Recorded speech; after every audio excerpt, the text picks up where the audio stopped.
காலையில் போட்ட சப்பாத்தி போட்டோம் பாருங்கள், அதில் இத்தனை சப்பாத்தி மீந்து போச்சு.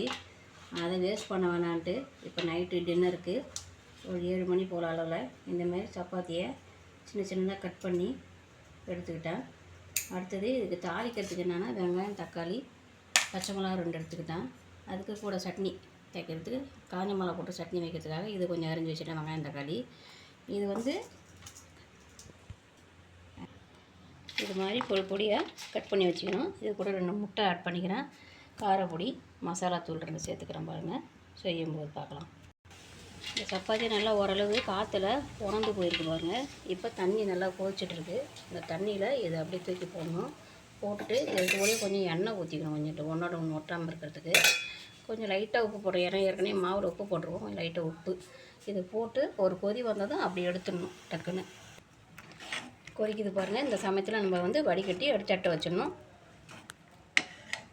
இப்போ 2 முட்டையை எடுத்து தனியாக ஊற்றி உப்பு போட்டு கறிக்கு தனியாக எடுத்து வச்சுக்கணும். இப்போ கடுகு பொரிஞ்சிச்சு பாருங்கள். இப்போ வெங்காயம் அரைஞ்சி வச்ச வெங்காயம், தக்காளி, பச்சை மிளகா இதெல்லாம் போட்டு நல்லா வதக்கணும். கருவேப்பிலை மரிச்சதை போட்டு வதக்கிறோம். இதில் 1/2 ஸ்பூன் காரப்பொடி போடுறோம்.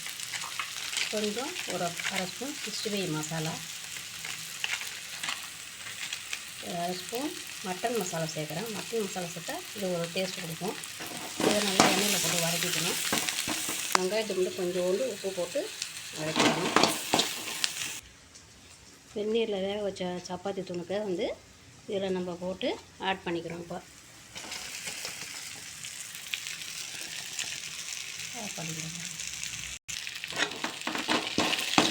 இதை போட்டு நல்லா கிளறிங்க பாருங்கள். நல்லா உதியாக இருக்க பாருங்கள்.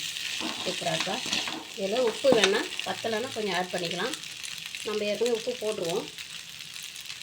போதுன்னா விட்டுடலாம்.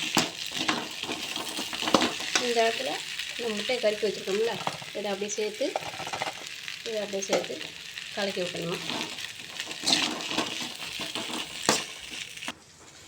பாருங்க, முட்டையை போட்டு கிளறிட்டேன். இதுமாரி வீட்டில் சப்பாத்தி மீதுன்னா எதுவுமே நீங்களும் ட்ரை பண்ணி பாருங்கள்.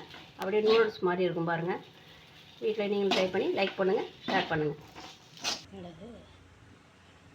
சுவையான சப்பாத்தி நூடுல்ஸ் ரெடி. நீங்களும் ட்ரை பண்ணி பாருங்கள் வீட்டில்.